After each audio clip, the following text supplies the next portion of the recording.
Good to see you Good morning. this morning. Good morning. Look, where's this money coming from? So the bids will be paid for by the Football Association. So what it is, it's a joint bid between the UK and Ireland to host the World Cup in 2030. But obviously we want there to be a legacy from that. So it's a £550 million investment in grassroots football. We'd already in September announced a youth investment fund, and so there'll be £150 million from that. And for every £1 of government money put in, that obviously unlocks private funding as well. That takes us through till 2024. And then obviously there'll be further budget announcements in due course, and what we said about the investment in capital and infrastructure. Yeah, I mean, it is still a lot of money, though, in that investment in grassroots football. I mean, aside from the bid for 2030. Look, we're a footballing nation, no two ways about it, but there are lots of other sports who would like to get their hands on some money. Why play to the big boys in this way? Well, I think you're right. Football is obviously a huge sport for our country. 12 million people participate at a grassroots level. In England alone, we know that, for example, it's becoming the biggest participation sport for women. Walking football for people with disabilities is also growing in importance. And actually, what the money would do is provide 2,000 more 3G pitches, and also replace about 20,000 or upgrade about 20,000 grass pitches. Now, of course, many of those pitches, particularly the 3G pitches, can be used for other sports as well, and that's also important. We've seen that with previous investments in certainly the larger facilities where we say they've got to be for multi-use, so not just for football. But football is obviously, it's important. Sport is important in terms of bringing the nation together, making sure that we are healthier and happier. And we think this is it's an exciting announcement. This is when the Prime Minister talks about unleashing Britain's potential. This is exactly what we are talking about. The ability of sport, the soft power that provides. The UK organises these events really, really well. We saw that with the Olympic Games. We are obviously seeing the Commonwealth Games in 2022. We do obviously various, the Tour de England and bits of the Tour de France. So, it's a very important part of, as I say, bringing people together. And that came up in the debate last night. I think it's an important part of where we need to go in the next Parliament. I mean, there's an irony here, though, isn't there, that won't be, a lot of people are going to pick up on. And the idea that we want to encourage grassroots football and grassroots smaller sports, the idea that we need youngsters and teenagers to be more active, all these sort of things. It's really not that many years ago we sold off a whole load of playing fields. Schools were getting rid of them left, right and centre to make extra money. Are we chasing our tail here? Well, look, I think there are always going to be decisions that have been made in the past, and it may well be. I mean, obviously there were reasons to sell the pitches off and the fields off at the time, and we're talking about new pitches. So, for example, the 3G pitches are new. I mean, I think that they've been around for a few years, but I know from my own local experience that actually they provide sports and training facilities all year round. They are multi-use, and so I think what we're talking about is investment in the pitches for the future. And of course, the government launched a school sport action plan in the summer. We're also talking about more money to go to making sure that there's more sport in teacher training for PE teachers in secondary schools. The sport premium is now £320 million. We're going to ask Ofsted to inspect school sport. But the other part of the Youth Investment Fund, we also want to make better use overall of school estates. We know that actually many young people and their parents and families will feel that they're safe when they're in a school environment, and actually if we're able to help schools to keep those facilities open for longer, help them financially to be able to do that, that's another important part of developing all those extra skills and characteristics we want young people to have.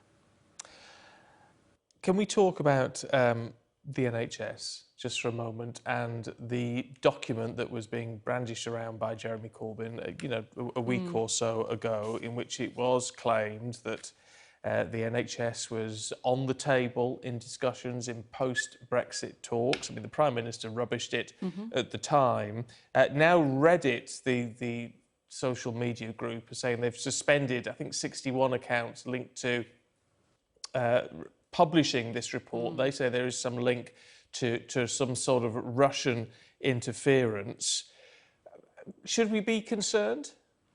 Yes, I think we obviously should be concerned. It's obviously those who seem to know more, who follow this when information like this is published, are asserting, as you say, that this has the hallmarks of Russian interference. And it's something that we have to be alive to and have to watch in terms of our democratic processes. As you say, the content already, the Prime Minister had made very clear that actually that does not reflect government policy. The NHS absolutely is not for sale. It's not on the table. And we heard that confirmed again this week.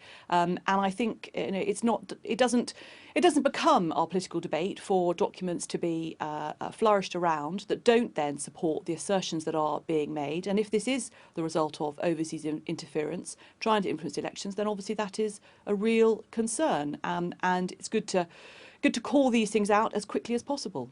But if there is concern over the potential, at least, of Russian interference or attempted Russian interference in our electoral process, doesn't this highlight that the Intelligence and Security Committee report, which has been produced, has been green-lit, but still hasn't been released by the government, doesn't it highlight that actually we should be able to see that?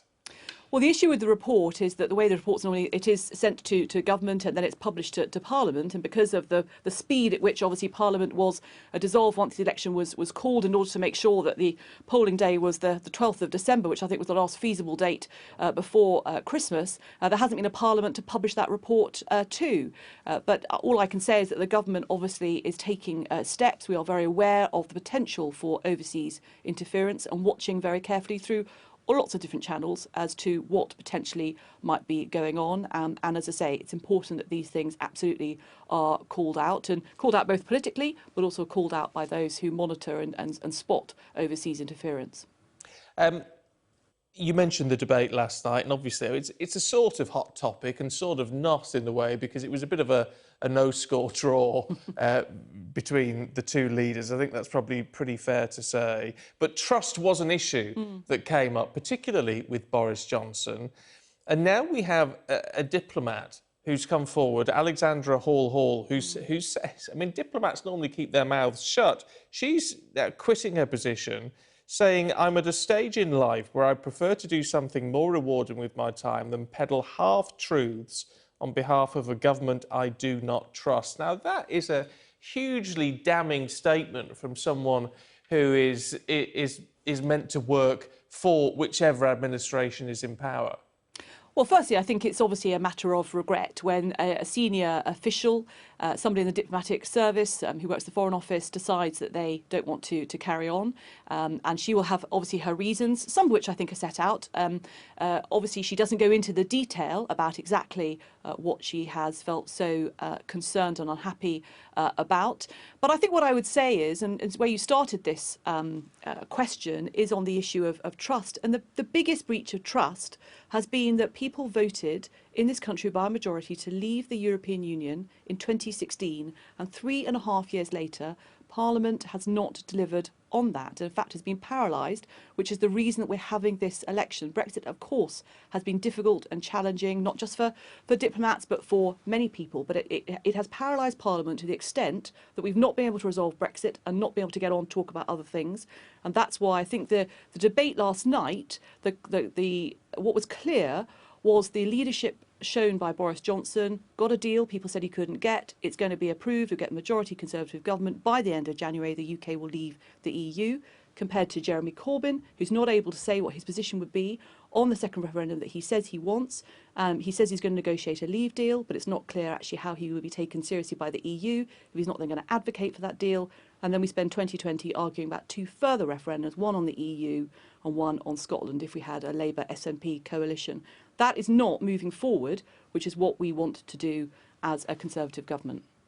Yeah, but I mean, to be fair to Ms Hall, she does give some further details. She says she's dismayed by the way in which our political leaders have tried to deliver Brexit, with a reluctance to address honestly the challenges and trade-offs that Brexit involves, the use of misleading or disingenuous arguments about the implications of the various options before us. Now, is she overstepping her mark by using a personal perspective on this, or is she actually raising a valid point to say, actually, whichever side you listen to here, we're not getting a clear answer?